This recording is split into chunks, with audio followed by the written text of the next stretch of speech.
কোচের ইশারাতেই জোড়া উইকেট পেলেন তাসকিন আহমেদ। সিলেট টেস্টে গুরু শিষ্যের এক অসাধারণ রসায়ন দেখলো ভক্তরা। হেড কোচ ফিল সিমন্সের দেওয়া টোটকা কাজে লাগিয়ে জোড়া উইকেট আদায় করে নিলেন তাসকিন। অসাধারণভাবে দিনের শুরুতেই পাকিস্তানের দুই ব্যাটারকে বোকা বানালেন টাইগার এই স্পিড স্টার। হেড কোচের দেওয়া পরামর্শে যেভাবে জোড়া উইকেট শিকার করলেন তাসকিন, সেটাই জানবো এই রিপোর্টে। কোচ তো এমন হওয়াই উচিত যিনি মাঠের বাইরে থেকে নিজের শিষ্যদের ছোট ছোট পরামর্শ দিবেন, ম্যাচের পার্থক্য গড়ে দিবেন। সেটাই এবার করে দেখালেন টাইগার মাস্টারমাইন্ড ফিল সিমন্স। মাঠের বাইরে থেকে ইশারা ও পরামর্শ দিয়েই পাকিস্তানি ব্যাটারদের উইকেট আদায় করে নিলেন তিনি। তার কথা শুনে অসাধারণভাবে পাকিস্তানের দুই ব্যাটারকে ফাঁদে ফেলে আউট করলেন তাসকিন আহমেদ। গুরু শিষ্যের এমন রসায়নটাও দারুণ লেগেছে সবার কাছে।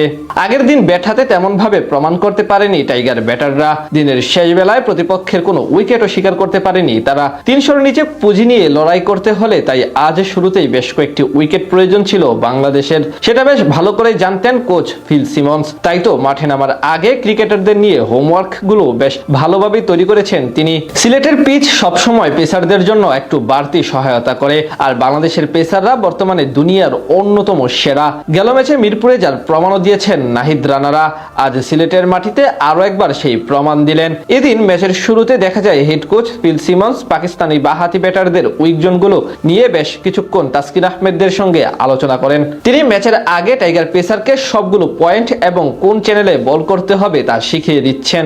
এরপর মাঠে গিয়ে তাসকিনকে দেখা যায় সেই পরিকল্পনাই বাস্তবায়ন করতে। এদিন বাংলাদেশি পেসারদের দেখা যায় পাকিস্তানি বামহাতি ব্যাটারদের বেশিরভাগ বল ফোর্থ স্টাম্পে করতে, সেখান থেকে কখনো আউট কখনো ইন সুইং করিয়েছেন। এই যেমন প্রথম উইকেট পাওয়ার ক্ষেত্রে দেখা যায় তাসকিনের সে ওভারে একটি ডেলিভারি আব্দুল্লাহ ফজলকে চতুর্থ স্টাম্পে থেকে ভিতরের দিকে ইন সুইং করিয়েছেন, আর যেটিতে উইকেট পেয়েছেন সেটি একই চ্যানেলে রেখে বাইরের দিকে সুইং করিয়েছেন, যা ডিফেন্স করতে গিয়ে ব্যাটার উইকেটের পেছনে ক্যাচ তুলে দেন।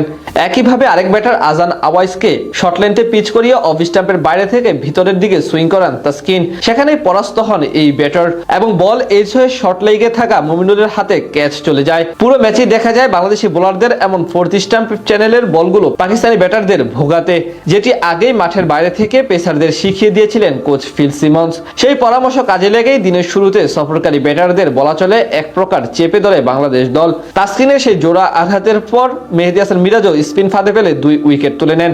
এর আগে সিলেটে প্রথম দিন টস হেরে আগে ব্যাট করতে নেমে শুরুতে পাক পেসারদের বোলিং তোপে পড়ে দিশেহারা হয়ে পড়ে টাইগার টপ অর্ডার ও মিডল অর্ডার ব্যাটাররা। সবার ব্যর্থতার দিন একা হাতে লড়াই করেন লিটন কুমার দাস, তুলে নেন পাকিস্তানের বিপক্ষে নিজের কেরিয়ারের 3য় সেঞ্চুরি।